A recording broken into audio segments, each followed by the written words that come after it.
ఒక చిన్న గ్రామంలో ఆనంద్ అనే యువకుడు ఉండేవాడు. అతడు చాలా తెలివైనవాడు.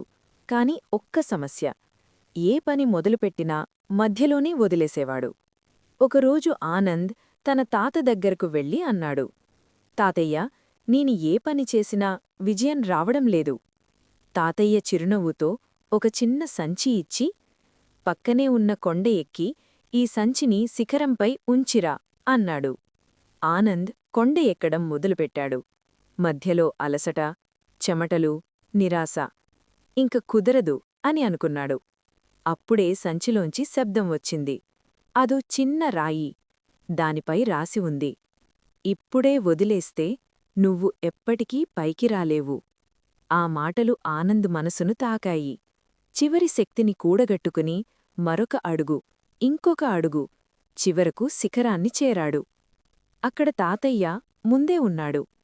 తాతయ్య అన్నాడు, జీవితంలో విజయం అనేది బలం వల్ల కాదు, అదృష్టం వల్ల కాదు, చివరి అడుగు వెయ్యగల ధైర్యం వల్ల.